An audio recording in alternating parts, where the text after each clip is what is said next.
What's up, everybody? It's Josh coming at you from Nerd Ventures Tower, and hold on to your butts, Marvel fans, because we have a juicy plot leak for Ant-Man Quantumania that is making its way around the internet right now, and I do want to say a slight spoiler warning. This leak appears to be real. It is coming from the most recent version of the film, which is testing internally at Marvel Studios right now. So this came out from Daniel Richtman. It is being corroborated for the most part by My Time to Shine Hello, and we'll get into all the details on that.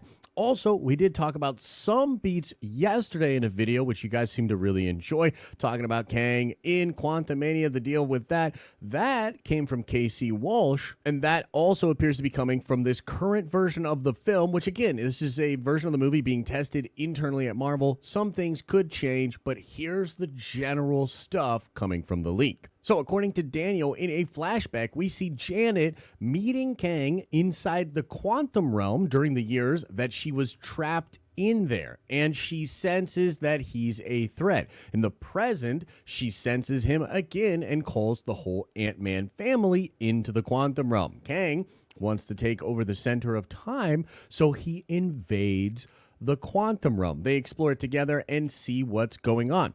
They go to Q Kingdom, maybe Quantum Kingdom, where Janet used to live. The King Krylar and Janet had a thing while she was stuck there, and he still has feelings for her, which makes it all pretty awkward. Krylar is trying to raise an army against Kang and his second-in-command, MODOK, who will be played by Corey Stoll, who wants revenge against Scott and Pym. The Pyms trying to help.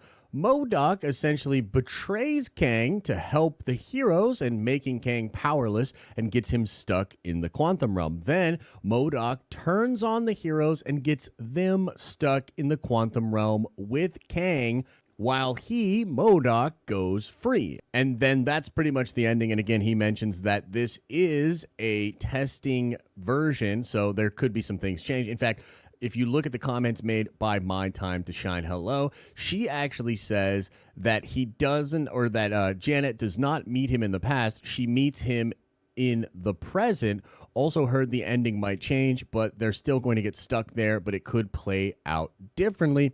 She also says that Kang is not a good villain in the movie because he is underutilized. Okay, so let's talk about all of this. Let's speculate about what this could mean. Again, some of this could change, and it's very, sparse, right? We don't know fully what this all means, but this is generally the beats of the movie. Let's start with the Kang thing, right? She's saying he's underutilized. A lot of people in the comment section on Reddit said this is probably like Thanos in Guardians of the Galaxy, where you will essentially have Ronan being the main henchman, the guy that's actually doing all this stuff, and then you'll have Kang sort of off to the side pulling the strings, and that's probably appropriate. The unfortunate thing about this, though, is that a lot of people were hoping for more Kang. And I mean, we got a little tease of him in Loki, He Who Remains, and then Kang the Conqueror's statue in the post-credit scene at the TVA. And for me, man, I was really looking for this version of Kang and Kang the Conqueror to be absolutely menacing, to be totally brutal,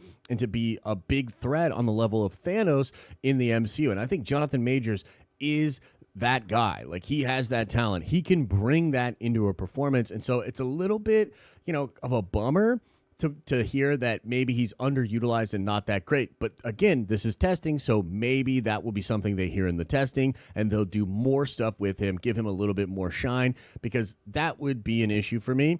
It's very interesting, too, because just the other day, Grace Randolph made a tweet about Kang, about how you're going to find different versions of Kang throughout this phase, and that it's very similar to Thanos and the different versions of Thanos that you get in the Infinity Saga leading up to Endgame and Avengers Infinity War. And I know, she's probably talking about, Secret Wars, and it seems now in retrospect she may have been saying, maybe don't get upset if the version of Kang in Ant-Man isn't the best one and not the one that you're hoping for, because you'll get other versions of him. That's absolutely fair, but I still feel like you need to do Kang justice, and I hope he's a proper villain. I am excited, though, to see Corey Stoll as MODOK. MODOK is a fascinating character. I love the idea of him becoming second in command for Kang, and Kang finding him in the quantum realm and maybe changing him, giving him Kang's technology. And if Kang or if MODOK leaves the quantum realm at that point, he might have a lot of power and ability to go form either a more advanced version of AIM or the Intelligentsia, or maybe he's looking for the Fantastic Four after something that Kang says to him about the Richards, about Reed Richards or something like that. We don't know. That's not really in this league, but it would be damn cool to get that in the film. Now, there seems to be a slight conflict here as to whether or not Janet met Kang before, or if she's just meeting him in the present and she's going to know that he's trouble and therefore go into the quantum realm to stop him from doing something that could destroy like the entire multiverse or something like that. Like, I kind of like the idea of them meeting in the past and Kang already being in the quantum realm, but it might make more sense that she meets him in the present. He asks her about the quantum realm or something, and then he just goes, and then she's like, this dude is trouble, and she can like sense it via her powers, via being in the quantum realm before.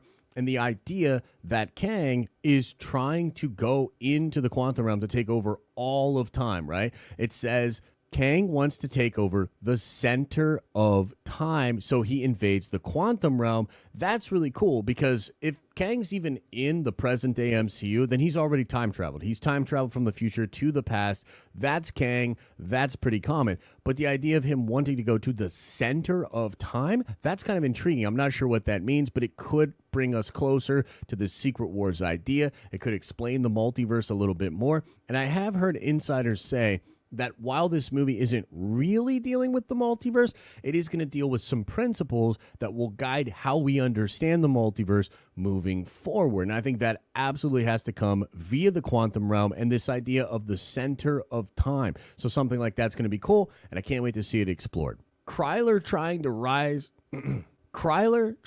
to raise an army against Kang, that sounds fan-freaking-tastic, and I absolutely love the idea of large-scale war happening in the quantum realm, because you get to have your cake and eat it too. I said this in the video yesterday, but it's like, dude, we get to go crazy, have all this fun, spaceships, space battles, Star Wars level bombast and craziness, but it's all contained within the quantum realm. So it's not going to affect the 616. It's not going to affect Earth. It's not going to affect the wider MCU or even the multiverse. So I love that idea. I also think it's going to be really funny with friggin' Bill Murray being Krylar, who had a thing with Janet Van Dyne while they were in the quantum realm together. That's really interesting and probably makes for some really funny, moments, very classic Ant-Man type humor going on at that part of the film. So overall, this sounds really cool. I do hope that Kang is done justice, and I do hope that whatever's going on with the quantum realm, the center of time, and Kang has like a really big impact on where we go from here with the MCU. I don't want it to like maybe have an impact or, oh, we could read this into that and this, that, second, and the third. Like, nah, man, I want straight up MacGuffins for things that are taking us towards Secret Wars. I want that groundwork to be laid, and I'm really hoping Quantumania does this great job of having fun with these characters and establishing something really interesting for moving forward. I mean, with all of them being stuck in the quantum realm, does that mean they're going to come out at some point with powers? Does Kang and them have to work together and this becomes a different version of Kang? I'm not sure how that completely works, and I'm still like holding out hope here that we do get some Fantastic Four stuff, maybe via Kang just talking about the future, and then MODOK goes to look for them. I don't know exactly. It still sounds really, really cool to me, but I want to know how it sounds to you. So let me know in the comment section below.